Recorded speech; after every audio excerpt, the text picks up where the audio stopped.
અમરેલીના ધારી ખેડૂત કૃષિ ઉત્પાદક અને પ્રોસેસિંગ સહકારી મંડળી દ્વારા પૂર્વ કેન્દ્રીય મંત્રી અને રાજકોટના સાંસદ પરસોત્તમ રૂપાલા, દેશની સૌથી મોટી સહકારી સંસ્થા ઇફકોના ચેરમેન દિલીપ સંઘાણીની વિશેષ ઉપસ્થિતિ વચ્ચે કેન્દ્ર સરકાર દ્વારા ખેડૂતોની આવક ડબલ કરવાની પહેલનું કિસાન માર્કેટનું ઉદ્ઘાટન કરવામાં આવ્યું હતું। મળતી માહિતી મુજબ કેન્દ્ર સરકાર દ્વારા ખેડૂતોની આવક ડબલ કરવા 4 વર્ષ પહેલા ધારી ખાતે એફપીઓ બનાવવામાં આવ્યો છે, જેમાં 200 કરોડ ઉપરાંતનો બિઝનેસ થતા કિસાન માર્કેટ શરૂ કરીને ખેડૂતોના ખેતરથી માર્કેટિંગ યાર્ડ સુધી લઈ જવાની સુવિધાઓ મળી રહે તે માટે કરોડોના ખર્ચે વિસાવદર માર્ગ પર 7.5 વીઘામાં કરોડો રૂપિયાના ખર્ચે યુનિટ સ્થપાશે, જેનું ખાતમુહૂર્ત સરકારી નેતા દિલીપ સંઘાણી અને પરસોત્તમ રૂપાલા દ્વારા કરવામાં આવ્યું હતું। ત્યારે ખેડૂતોની આવક ડબલ થાય તેવા હેતુને સાર્થક કરવા આજે ધારી ખેડૂત કૃષિ ઉત્પાદક અને પ્રોસેસિંગ સહકારી મંડળીના 1800 ખેડૂતો જોડાયા હતા।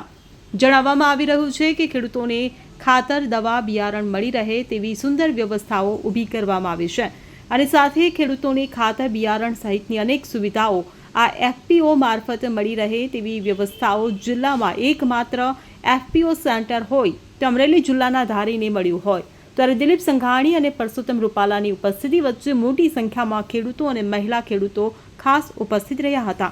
પ્રગતિશીલ ખેડૂતોને સાંસદ રૂપાલા અને દિલીપ સંઘાણીએ મોમેન્ટો આપીને બિરદાવ્યા હતા, જ્યારે એફપીઓ અંગે પરસોત્તમ રૂપાલાએ મંડળીના સંચાલક ભાવનાબેન ગુંડલિયાને બિરદાવ્યા હતા। આજે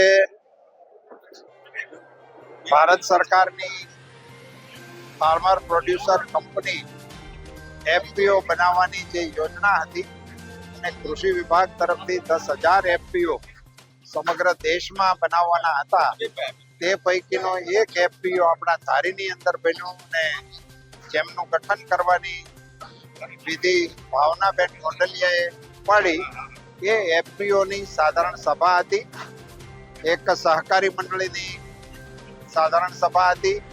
આ બંનેના કામો થકી શૂન્યમાંથી શરૂ થયેલી આ એફપીઓ રૂપિયા 200 કરોડના ટર્નઓવર સુધી પહોંચી, જે ખેડૂતોની ચણસોને ખરીદી એનું મૂલ્યવર્ધન કરી અને એમાંથી મળતી નફાની રકમ અમૂલ પેટર્ન પ્રમાણે ખેડૂતોને પરત આપવા માટેની વ્યવસ્થા અહીંયા ધારીમાં સફળતાપૂર્વક કરી રહ્યા છે। એ માટે એમને અભિનંદન।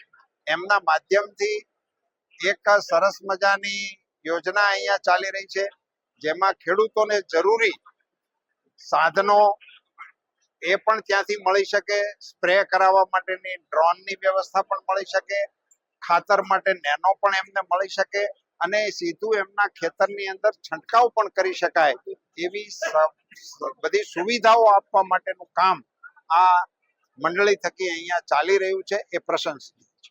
Bureau report CN24 news. હવે જુઓ દેશ દુનિયાની તમામ ખબરો તમારી આંગળીના ટેરવે। ઉઠાવો મોબાઈલ અને Google Play Store પરથી ડાઉનલોડ કરો અમારી CN24 ન્યૂઝ મોબાઈલ એપ।